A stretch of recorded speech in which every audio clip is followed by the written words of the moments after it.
নমস্কার, আমি মল্লার তালবাদ্য শিল্পী এবং সুরকার মল্লার ঘোষ।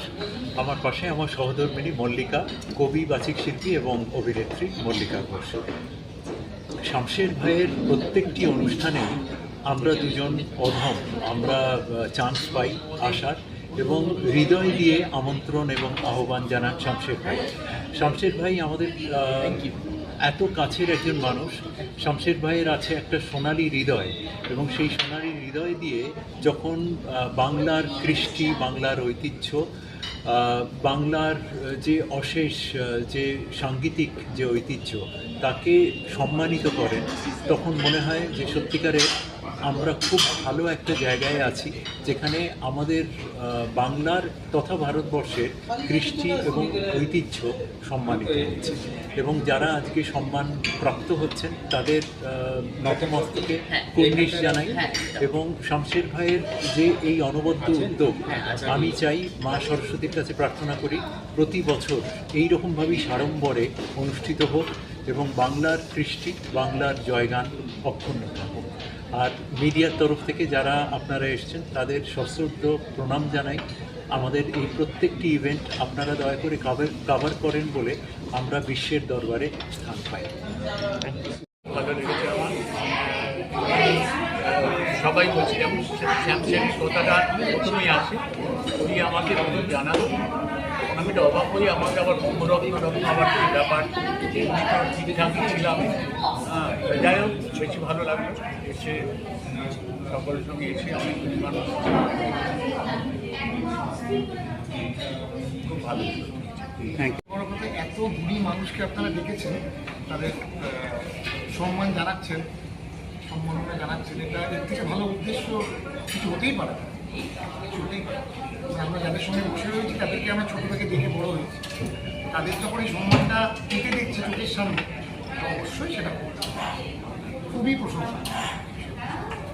সত্যি আমি অভিভূত, আনন্দিত, এত সুন্দর একটি অনুষ্ঠান আমরা উপহার দিতে পারবো ড্রিমস এন্টারটেইনমেন্টের পক্ষ থেকে। সত্যি আমরা অভিভূত, আনন্দিত ভীষণভাবে। এবং এই যে দর্শকদের যে এত উচ্ছ্বাস, এত উৎসাহ, সত্যি এতে আমরা আন্তরিকভাবে কৃতজ্ঞ। পরবর্তী অনুষ্ঠান কবে আসছে? পরবর্তী অনুষ্ঠান আমাদের ডিসেম্বরে আছে, অবশ্যই আপনাদেরকে জানিয়ে দেবো। এবং আপনাদের যে এই উপস্থিতি এবং আমাদেরকে আরও ভীষণভাবে ভালো লেগেছে। ওকে, থ্যাংক ইউ।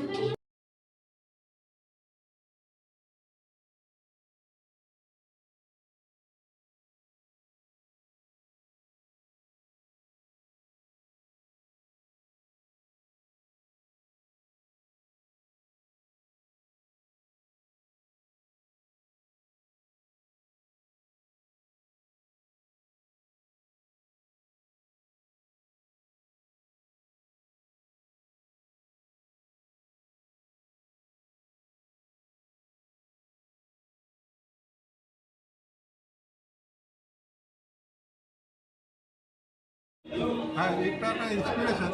এরকমভাবে আমি আজকে 40 বছর 45 বছর ধরে যে সাধনার সঙ্গে যুক্ত হয়েছি, যে সেবা যুক্ত হয়ে রয়েছি, তাতে করে মাঝে মধ্যে এই যে একটা সম্মান করা, একটা সচেতন করে তোলা, এটা একটা আশীর্বাদ। এবং সেটাতে আরও আরও ভালোভাবে কী করে কাজ করতে হবে, এরকম অনুষ্ঠান আরও হোক, আরও আমাদের মতন যারা আছে তাদেরকে সামনে নিয়ে আসুন, অনেক ভালো হয়। Thank you. প্রথম কথা হচ্ছে, বাংলার গান বাজনা বা কৃষ্টির যে জায়গা, সেই কৃষ্টির জায়গা থেকে তো বহুদিন ধরে বহু সম্মান বিভিন্নভাবে আসছে। সেখান থেকে দাঁড়িয়ে শামশের দাদার এই যে প্রয়াস, সেটা খুবই মনোগ্রাহী এবং উৎকর্ষপূর্ণ। আমার গুরুজি নিজে আজকে এখানে উপস্থিত ছিলেন, ফলত গুরুর সামনে অধিক কথা না বলাই ভালো, কিন্তু শামশেরদার জন্য আমার অনেক অনেক শুভকামনা, শুভেচ্ছা, অনেক অনেক ভালোবাসা, অনেক। বলার ভাষা নেই, কি যে বলবো বুঝতে পারছি না। কারণ বঙ্গরত্ন সম্মান 2026 কেন, এই বঙ্গরত্ন সম্মান পাওয়ার আদৌ যোগ্য কিনা আমি সেটাই বুঝতে পারছি না। কারণ বঙ্গরত্ন সম্মানের মতো কোনো কাজ করেছি কিনা তা জানি না। তবে এইটুকু বলতে পারি, যেটুকু কাজ করি আমার নৃত্য নিয়ে বা অন্যান্য কাজ নিয়ে, সেটুকু ভীষণ মন দিয়ে করি, ভীষণ ডিভোশনালভাবে করি এবং ভবিষ্যতেও ভীষণ মন দিয়ে কাজ করব। আর এর জন্য সবচেয়ে আগে দরকার আপনাদের অসম্ভব ভালোবাসা, অসম্ভব সহযোগিতা। আর এই সমস্ত সম্মানটা পাওয়ার জন্য total credit goes to my all respected গুরুস, my parents, specially my father and my beloved mother. আজকে আমার মা নেই, কিন্তু মা সবটাই দেখছে, মা আমার পাশেই রয়েছে, এবং আমার মা, বাবা এবং আমার সমস্ত পূজনীয় গুরুদের জন্য, আপনাদের ভালোবাসার জন্য আজকে আমার এই বঙ্গরত্ন সম্মান 2026। তাই সমস্ত কিছুই আপনাদের হাতে তুলে দিলাম এবং আমার মায়ের চরণে সমর্পণ করলাম। Thank you. অসাধারণ। আর শুধুমাত্র অতিথি হিসেবে নয়, এখানে আমি আজকে বঙ্গরত্ন সম্মানিত আমিও পাচ্ছি। সম্মানিত কার না ভালো লাগে। ইয়েস, প্রোডাকশন হাউস অলওয়েজ শামসেদার সাথে আজকে নয়, অনেকদিন ধরে ওয়ার্ক করছি। তোমরা সবাই আমাকে দেখে থেকেছো যে আমি কালচারাল প্রোগ্রামের সাথে আমাদের প্রোগ্রাম দুটোই করছি, মেলবন্ধন করতেছি। সো আর আজকের প্রোগ্রামটা অসাধারণ, বঙ্গরত্ন। সো নিজেকেও এরকম অ্যাওয়ার্ড জন্য মনোনীত হওয়ার জন্য শামসেদারকে থ্যাংক ইউ, আমাকে নমিনেট করার জন্য। Thank you. সম্মান 2026 এই অনুষ্ঠানে শামসের মল্লিক মানে ড্রিমস এন্টারটেনমেন্ট আয়োজন করেছে। এখানে আমি অনেক দিন ধরে সঞ্চালনার সঙ্গে যুক্ত, মানে বাচিক শিল্পের সঙ্গে যুক্ত। এখন অনুষ্ঠান অনেকটাই করতে পাই, সেই জন্য অনুষ্ঠান করার মধ্যে ভালো কাজ করার জন্য দাদা নিজে থেকে আমাকে জানিয়েছেন অ্যাওয়ার্ড দেওয়ার জন্য। এটাতে আমি খুব আনন্দিত, তাই দাদার কাছে আন্তরিকভাবে ধন্যবাদ। ভীষণই আনন্দের, খুব সুখকর, খুব গৌরবের। আর আরও যেটা বলবার সেটা হচ্ছে বঙ্গরত্ন এই সম্মানের মধ্যে আমাদের বঙ্গ, আমি যেখানে জন্মেছি, হ্যাঁ, সার্থক জন্ম আমার, জন্মেছি এই দেশে। তো সেই বঙ্গ এবং রত্ন দুটোর সঙ্গেই যে সংযোগ, আমাদের যে সম্মান আমাকে দেওয়া হলো, যে পুরস্কার, যে অ্যাওয়ার্ড আমাকে দেওয়া হলো, তার জন্য আমি যার পর্যায়ে আনন্দিত, খুব গর্বিত, খুবই সম্মানিত। আর বঙ্গরত্ন যারা দিচ্ছেন তাদেরকে আমার পরম ধন্যবাদ জানাই, আমার কৃতজ্ঞতা জানাই। একটা পুরস্কার বা একটা সম্মান আমাদের মতন লোক, আমি তো প্রায় 35 বছরেরও বেশি আমি আমার গান বাজনা মানে বাইরে, আমি আমার বাবা বলেন যে আমি 2.5 বা 3 বছর বয়স থেকেই আমার গান বাজনা শুরু হয়েছিল। আমি 10 মাস বয়স থেকে তবলা বাজাতাম। 3 বছর বয়সে আমি অল ইন্ডিয়া চিলড্রেন মিউজিক কনফারেন্সে আমি পার্টিসিপেট করি, তখন তো কেউ কথা বলতেই পারে না। তো আমার রক্তে গান, আমার বাবা, আমার মা, আমার ঠাকুরদা, আমার মায়ের বাপের বাড়ি, আমি জিনেই গান নিয়ে কাজ করে চলেছি। আর সেই কাজ করে চলার, গান নিয়ে থাকা, সেইটার যদি একটা স্বীকৃতি আসে, যেটাই সব থেকে ভালো করে বলবার, যে বঙ্গরত্ন একটা খুব সুন্দর স্বীকৃতি। আর এই স্বীকৃতিটা আমাকে হয়তো আরও পরবর্তীকালে, মানে আজ সন্ধ্যে থেকে বা কাল থেকে আবার নতুন কাজে নিজেকে নিয়োজিত রাখবার জন্যে একটা খুব বড় শক্তি আমায় দিল। তো আমাদের সকলেরই শক্তিটা ভীষণ দরকার, যাতে আমরা সুস্থভাবে আমরা নিজেকে নিয়োজিত করতে পারি। সেই শক্তি আমাকে আজকে শক্তির একটা অংশ দেওয়া। শামসের মল্লিকের এই ড্রিম এন্টারটেনমেন্ট, এটার ব্যাপারে কি বলবেন আজকে? শামসের ভাইকে আমার অনেক অনেক ধন্যবাদ, এবং এই এন্টারটেনমেন্ট যে ওনার যে অর্গানাইজেশন, সেই অর্গানাইজেশনকেই আমি আমার কৃতজ্ঞতা জানালাম। আজকে উনি আমাকে ফোন করেছিলেন, আমাকে ডেকেছিলেন যে দিদি আপনাকে এই বঙ্গরত্ন সম্মান দেওয়া হবে। তো সেই জন্য তার কাছে আমার অশেষ কৃতজ্ঞতা রইল। খুব ভালো থাকুন উনি, এবং এই ওনার যে প্রচেষ্টা, সব থেকে বড় কথা, আমার সঙ্গে সঙ্গে আজকে পরীক্ষিত বালা, আমার খুব প্রিয় শিল্পী, তিনি পেলেন। এবং আজকে অনেক শিল্পীরা, আমি সবাইকে সবার নাম আমি এখনো জানতে পারিনি, কিন্তু এই প্রসেসটিকে আমি খুব ধন্যবাদ এবং অভিনন্দন জানাতে চাই যে এই বঙ্গরত্ন আজকে এখানকার রত্নদের চিনে তাকে একটা স্বীকৃতি দেওয়া, definitely the process is Nobel. এটা ভীষণ নোবেল একটা প্রসেস, গ্রেট প্রসেস। উনি খুব ভালো থাকুন। আর এখানে আপনাদের, তোমাদের যারা এটা টেক করছো, তাদের থ্যাংক ইউ। না, সম্মান পেতে তো ভালোই লাগে, কিন্তু আমি বললাম যে আমি কেন পেয়েছি আমি নিজে জানি না, কারণ আমি 2025-26 সেরকম কোনো কাজ করিনি যার জন্য আমি অ্যাওয়ার্ড হব, কিন্তু পেতে তো সবসময় ভালো লাগে। আজকে যারা কিশোর উপর দিচ্ছেন তাদেরকে অনেক শুভেচ্ছা জানাই। আজকে কিশোর কুমারের জন্মদিন, তো কিশোর কুমারকে যদি শ্রদ্ধা জানাতে একটা যদি গান শোনাও। কিশোর কুমার হচ্ছে ভারতীয় সঙ্গীতের একটা জিনিয়াস, হয় না, যার কোনোভাবে ধরা বাঁধা যায় না। এবং উনি কি করতে পারতেন হয়তো উনি নিজেও জানতেন না।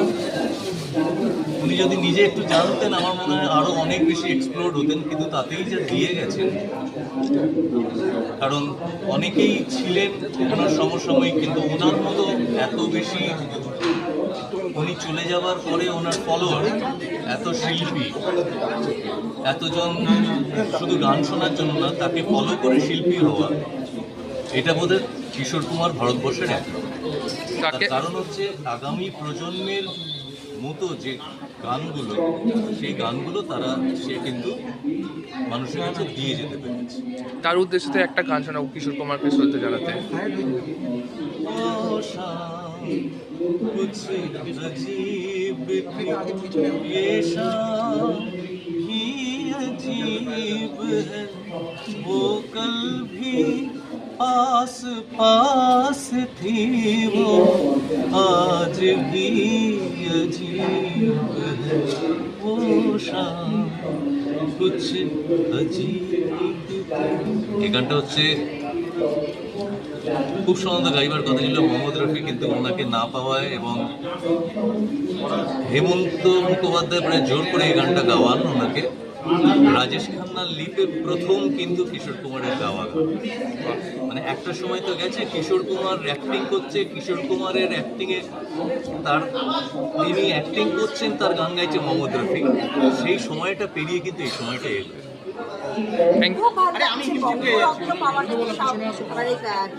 সস্তার কাজ নয়, এবং এই ড্রিম এন্টারটেনমেন্ট এরাটা একটা বড় অনুষ্ঠান এরকম একটা সুন্দর পরিচালনা করছেন একটা অ্যাওয়ার্ডের সম্মানে। তো দেখুন, যে কোনো সম্মানই দামই খুব বড়, এবং সেখানে বঙ্গরত্নকে একটা আলাদা জায়গা রাখে। তো আমি এদের কাছে কৃতজ্ঞ, এবং এই অনুপ্রেরণা দেওয়ার জন্য আমি এদের কাছে ধন্যবাদ জানাই। যারা যারা পেয়েছেন সবার তরফ থেকে ধন্যবাদ জানাই। শুধু শিল্পী দেয়নি, ছোট বড় যারা বা চেষ্টা করছে তাদের কাজ করছে। আমি আরও এগিয়ে যান, বড় হোক, এবং এর থেকেও বড় করে আরও। আজকে কিশোর কুমারের জন্মদিন, কি বলবেন ওনাকে? আজকে ওনার জন্মদিন, মানে আমি মনে করি না কিশোর কুমার আমাদের থেকে চলে গেছে। দেখুন, আমরা এখনো কিশোর কুমারের গান শুনি, দুঃখে বলুন, আনন্দে বলুন, বেদনায় বলুন, যে কোনো সময় আমরা সবসময় কিশোর কুমারকে মনে রাখি। কারণ কিশোর কুমার হচ্ছে এমন একজন মানুষ যার গান, যার কথা, যার ব্যক্তিত্ব আমাদেরকে একটা অন্যরকম অনুপ্রেরণা দেয়। তো কাজে সেই ক্ষেত্রে আজকে ওনার এই জন্মদিনের দিন এই সম্মানটা পেলাম, এটাও আমাদের একটা বড় ব্যাপার। আর এটাই বলবো যে ওনার মতো এক ফোঁটাও ট্যালেন্ট যদি একটু পাই তাহলে বর্তে যাবো। এটা হচ্ছে আমার রবীন্দ্রনাথের সেই কবিতাটা বারবার মনে পড়ছে। একজন ভদ্রলোক কবিতা লেখেন, যার ভীষণ শখ একবার যদি রাজামশাই তার কবিতাটা শোনেন। তো গিন্নি তো বাড়িতে একদম নাজেহাল, চাল কিনতে পয়সা নেই, ডাল কিনতে পয়সা নেই, মাথার ছাদ পড়ে যাচ্ছে। কিন্তু রাজামশাইয়ের একদিন নজরে পড়লো যে তুমি এসে আমাকে কবিতা শোনাবে। খুব খুশি। বউ বললো আজকে কিন্তু দু হাতে তুমি রাজামশাইয়ের কাছ থেকে উপহার নিয়ে নিও। বললো হ্যাঁ হ্যাঁ, সব নেব। গেল, যাওয়ার পর রাজামশাইকে কবিতা শোনানো হলো। রাজামশাই কবিতা শুনে ভীষণ খুশি হলেন। ভীষণ খুশি হয়ে বললেন, বলো তুমি কি নেবে? ওই আমার মহামূল্য এই রত্নহার, না আমার গলার এই মালাটা, ফুলের মালা? কবি আর কিছু না পেয়ে বললো যে রাজা, আপনার ফুলের মালাটা আমাকে দিন, যেটা আপনার গলাতে আছে। বাড়িতে যখন ফিরছে ফুলের মালা নিয়ে গুনগুন করতে করতে, কবির বইয়ের তো মাথায় হাত একেবারে। তুমি এত বড় একটা ছেড়ে দিয়ে তুমি শুকনো ফুলের মালা নিয়ে ফিরছো? মাথার ওপরে বাড়ি বড় বড়, জাল নেই, চুলো নেই, কিচ্ছু নেই, কিন্তু তাকে কে বোঝাবে একেবারে। সে নিয়ে চলে এলো হচ্ছে ওই ফুলের মালা। আমার তাই অবস্থা হয়েছে, বছরের পর বছর কাজ নেই, কম্ব নেই, আমি ফুলের মালা নিয়ে নিয়ে বেড়াচ্ছি। আজকে কিশোর কুমারেরও জন্মদিন, হ্যাঁ। তো কি বলবে কিশোর কুমারকে নিয়ে? আমি একবার কিশোর কুমারকে খুব সামনে থেকে দেখেছিলাম, সেটা হচ্ছে মানে একটা সাংঘাতিক ঐতিহাসিক মুহূর্ত। সেটা আমি হেমন্তদাকে ঠোঙায় মুড়ে দুটো মিষ্টি দিতে গেছিলাম। আচ্ছা, সেই মিষ্টিগুলোকে বলে হচ্ছে ক্ষীর কদম, গায়ে পোস্ত পোস্ত লাগানো হতো সেই মিষ্টি, ভেতরটা রসালো রসালো। হ্যাঁ, এখন এটা চারিদিকে পাওয়া যায়, কিন্তু আমি যখনকার কথা বলছি তখন ওই পার্ক সার্কাসের দিকের একটা গলিতে একটা জায়গাতে পাওয়া যেত, মৌলালির দিকে একটা গলিতে, মৌলালির দিকে একটা গলিতে। তা আমি সেখান থেকে, আমি আমার বর ছিলাম, কয়েকটা কিনেছি। কিনে আমরা যখন ফিরছি মেনকা সিনেমার কাজ দিয়ে, তখন আমি বরকে বললাম যে হেমন্তদাকে দুটো দিয়ে আসবো, কারণ ওনার সঙ্গে আমার খুব ভালো সম্পর্ক ছিল। তা বর বললো যে এরকমভাবে দেবে।